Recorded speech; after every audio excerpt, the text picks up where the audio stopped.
Good morning and welcome to Bangkok Post Morning Focus. I'm Pichai Chuensuksawadi. And I am Dolsinee Kritayapimonporn. Good Dolsinee, it's been quite a while. Long time no see. Yes, about 10 days for you. 10 days I've been away. So what have you been doing? I went to Phuket and I had a great time. I went to see cultural performances at Phuket Fantasy and went snorkeling. How about you, Kun Pichai?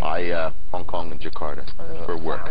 Sounds fun. It was fun. Have a great time? And today we have a couple of main stories. The red shirt leaders yesterday demanded that the Election Commission endorse their MP status. Otherwise, they may be back on the streets. And we have the recent ABAC poll results saying that people are okay with corruption as long as the country prosper. Right, but before we go to that, we'll go through the Thai newspaper headlines. And the first we have is from Thai Rat, and this involves a German court ordering release of His Royal Highness Crown Prince Maha Vajiralongkorn's plane, but only after a guarantee is paid. Now, the German court yesterday ordered the release of the plane upon receipt of a bank guarantee valued at 20 million euro or 840 million baht. Now, the Crown Prince's Boeing 737 was seized at Munich Airport last Tuesday in a long-running commercial dispute between Thailand and a German construction firm. Now, the court said it had received assurances that the plane belonged to His Royal Highness and not the Thai state. However, it said that since the documents provided the court were only a presumption of ownership, 20 million euros or $28 million had to be deposited in the form of a guarantee. If there's no guarantee, the plane won't take off. Dolsinee. Right, and on to gripping news. Kun Pichai on Kom Chatlik, hope lost for the 9 lives. A military Black Hawk helicopter, which crashed on Tuesday, has been confirmed that it went down in the Burmese territory. However, the fate of the 9 people on board remains unknown, while authorities have requested Burma for sending in the troops into their territory for a rescue mission.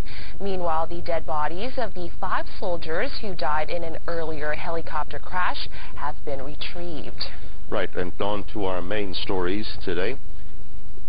The red shirt leaders have promised not to create problems or trouble for the time being, but warned that the Election Commission needs to endorse their MPs. Now, it's been 2 weeks since the election, and the Election Commission has to endorse the MPs within 30 days.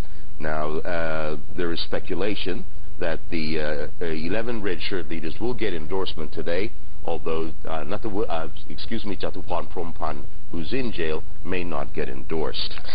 Now, according to the EC, the delay in endorsing the red shirt leaders as MP is due to an inquiry into their qualifications.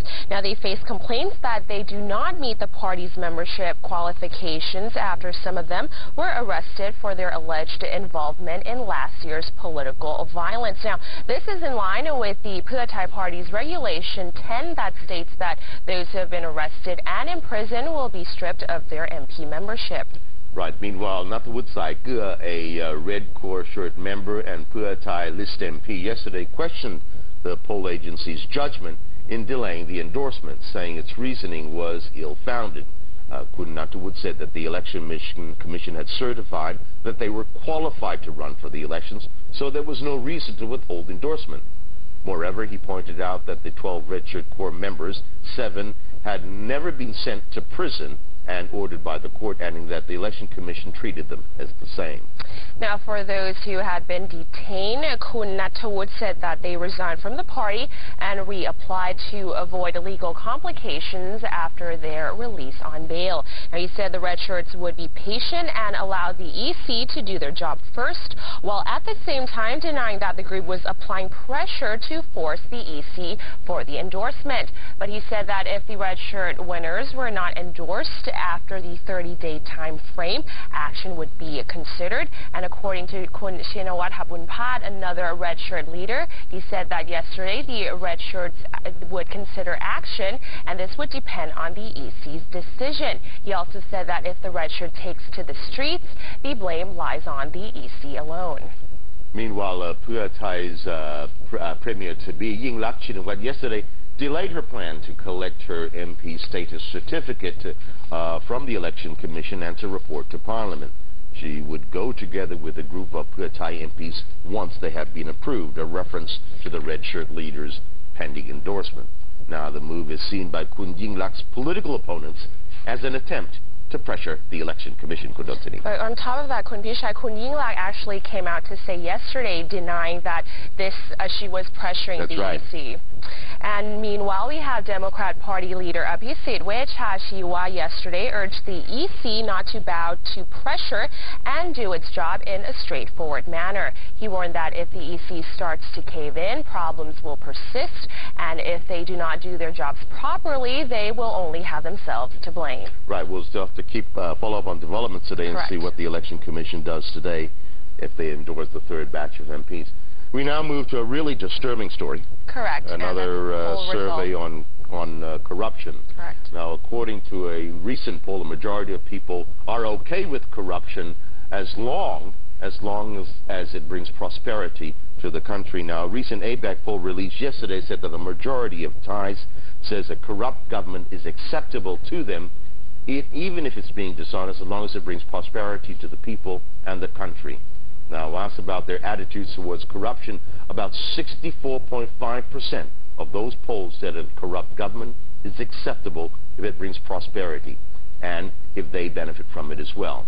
35.5% said it was unacceptable. Dolsinee, you have a lot of details on this. Correct. Interviewees who voiced no objection to corrupt practices include 71% of the youths under the age of 20. Now, 71% of those with an average income of over 20,000 baht per month, and also includes 72.3% of students, 67% of operators of private businesses, and 64.9% of employees of private companies, 56.4% of farmers and workers, and 50.9% of government officials and state enterprise workers.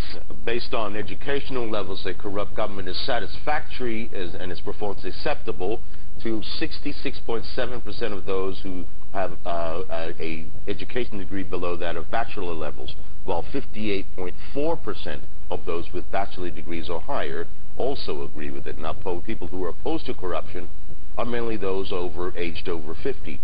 Now, the pollsters said that the results show that people interviewed hold what they described as a very dangerous attitude, which is an obstacle to the country's development, and the survey reflects that for these people, self-interest comes before the country. And it's an alarming result because in previous polls conducted by ABAC, similar trends exist. And with that, those details, Dolsinee, we now go for a short break before we go back with the details of the news.